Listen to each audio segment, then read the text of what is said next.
Good morning. Today we are here to work on returns. So I asked Arm earlier what he wants to work on today. And we played a little bit of a tie break last week.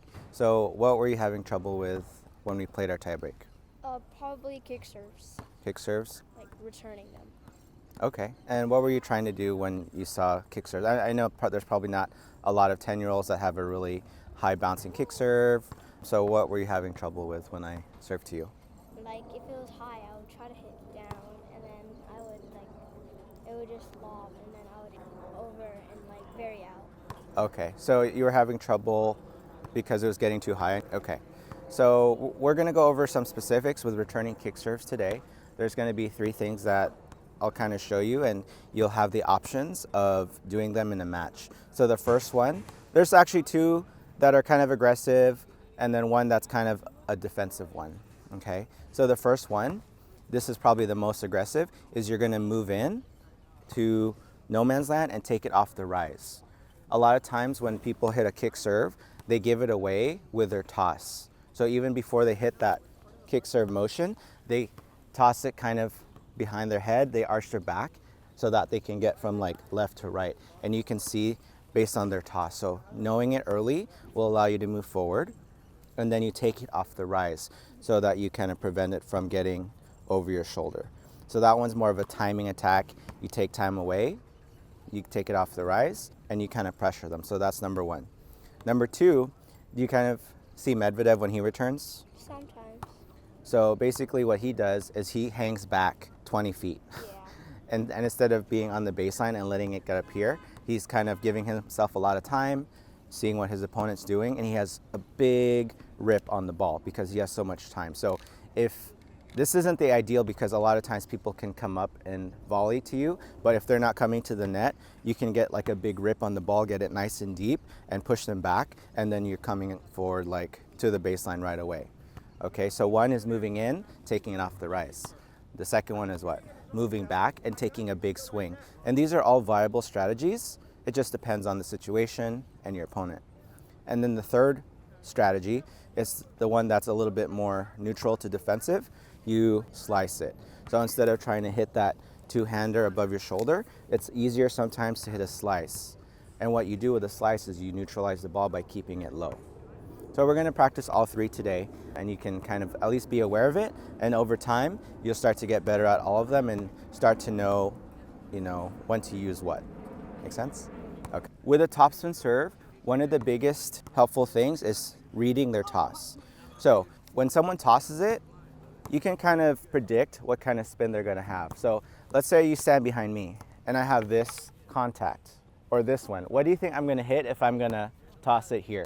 Yeah, side spin, right? It might go wide or to the body. And here might be a little more flat, could be slice. But the one that's a little easier to read is the topspin serve. They're going to toss it slightly to their left, or from your point of view, it's going to be a little to the right. It's going to be kind of behind them, and they're going to kind of arch their back. So you want to look for those clues, the toss, the back arch. When do you think most people hit a topspin serve, first or second serves? Second serves. Yeah, so you already know, one, it's a second serve. Probably, if it's an important point, they're probably going to go for a high percentage serve, right? They're not going to go for an ace most of the time, maybe unless they're really ballsy and gutsy. But, let's just say it's like a not super important point. They're going to go for a high percentage serve, okay? So 1 second serve, you see their toss, another green light, and then their back arch. 3 things. The moment they toss it, and if they've been doing it most of the match, number 1, you want to start cheating. If you have an option, you want to hit your forehand instead of a backhand. Most of the time, where do you think they're going to hit that topspin serve? Up to tee or out wide? Topspin? We're on the do side right now. Oh yeah, T. Yeah, so they're going to go probably tee, maybe a little bit in the body, but they're going to kind of generally aim for your backhand. Most of the time, they're not going to hit a topspin this way. It's going to be a slice. Okay, so you can tell by their toss. So number 1, second serves. Number 2 is that toss. Watch me. Okay, stand over there and watch me. So the moment they toss it, their eyes will be on the ball and off of you. So the moment they toss, what do? You cheat, yes. You're going to start moving towards the middle and you're going to crush forehands instead of a backhand. There's no server that's hitting so fast topspin serves that you can't run around it. Like even at the pro level, they run around topspin serves all the time because it's so loopy that you have a lot of time. So start knowing that's the second serve. The topspin serve is probably going to be coming.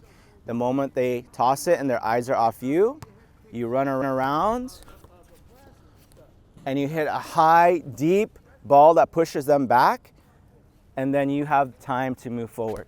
If they come up, maybe you can go for the sidelines or try to dip it at their feet, but let's just say they haven't been coming to the net. You just go high and deep, and you start that rally in a neutral or even an offensive position because you push them back. Okay, so I'm gonna hit that topspin serve. Just assume that they're all second serves. Read my toss. The moment my eyes are on the ball and off you, you run around, you load up, and you go boom, high and deep. You're not going to be hitting winners, but you can start putting pressure on them by getting a lot of them in, getting it deep, and starting to move forward already. I'm going to start right here. All I'm going to do, pretend I'm doing my motion, and I want you to start running around to the sideline. Okay, so you get around, you load up, and then you get high net clearance, push them back deep. Here we go, ready? Good. We're just gonna do that about 3 to 5 times. And what's great is once you're there, you're already in position for the rally. Good, so you start to read the toss and the body language. Once they start arching, you know they're gonna hit a kick serve. Ready, go. Good, so I'm gonna go over there. You go ahead and try to return it.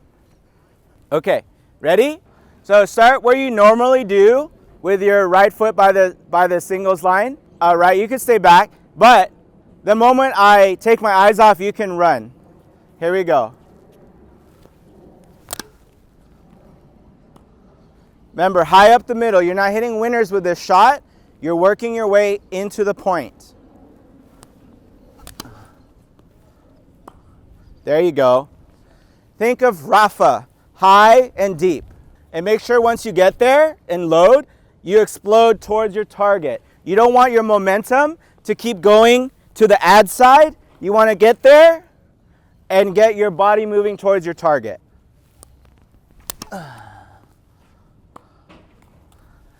Don't miss in the net, miss long. A little bit more loopy. What's effective is getting it deep and high. Not the speed, but the spin and the depth. Good.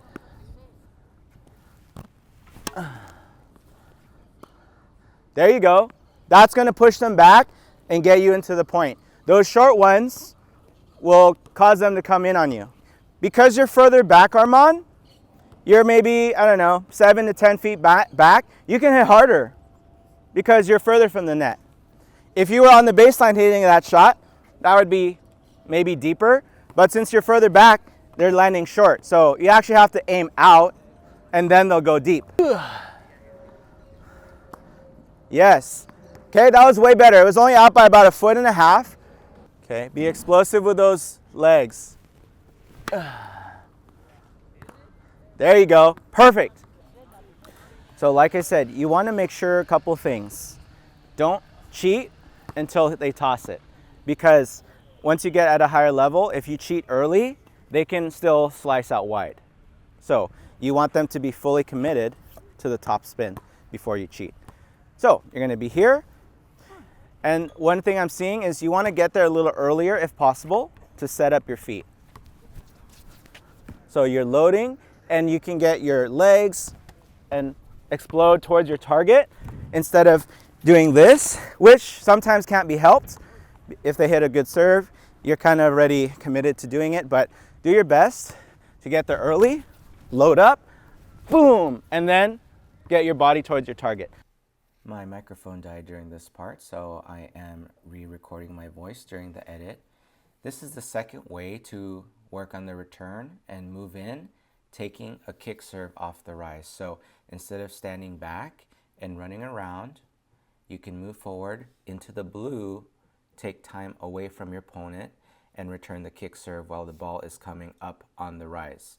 It's going to require you to take a shorter backswing so that you have a more compact motion, but the idea is the same. The moment your opponent tosses the ball and his eyes are off of you, you're going to move in, take the ball off the rise. So you want that short swing. You're going to load your left leg. Typically the kick serve will go towards the backhand side.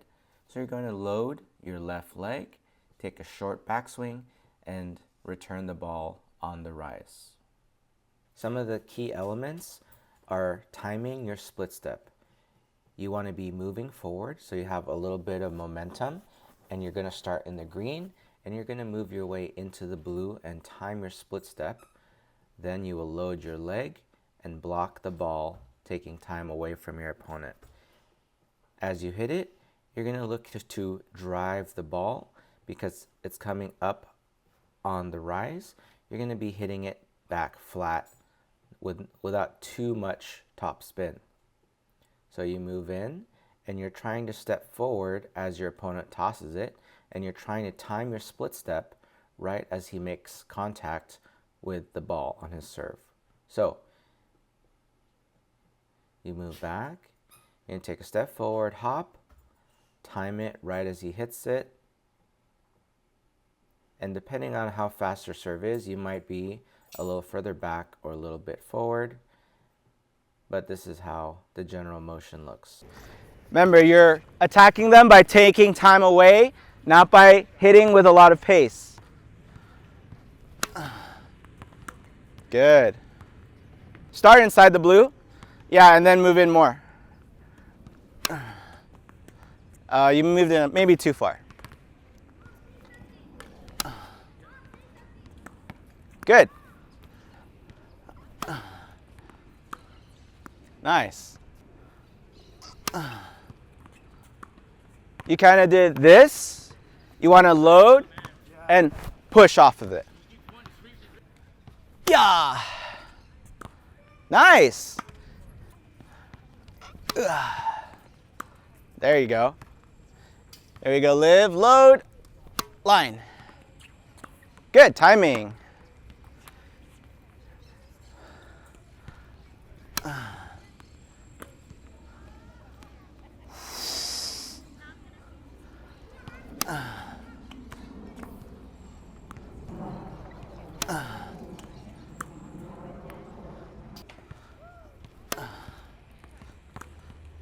There it is. So we did a return practice today. We were only able to do 2 out of the 3 types of returns.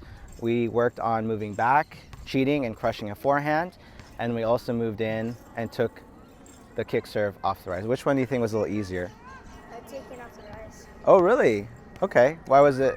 Do you prefer that one? Well, how come? Because you could I don't like to make full swing because I usually get it out. So I can just block it and they'll have less time. Oh, okay. And I can come up to the net. Wow. Okay, yeah, so you took a shorter swing, you had momentum coming forward. So that's good. I guess for me, it's always tougher just to time that shot, but I guess for different people, they have different preferences. So that's good. So next time you have a second serve, if you see that your opponent has that toss and that back arch, you can start to cheat and crush that ball, or cheat moving forward and take it off the rise, giving them less time. So hopefully that was a helpful video, and I'll see you on the court next time.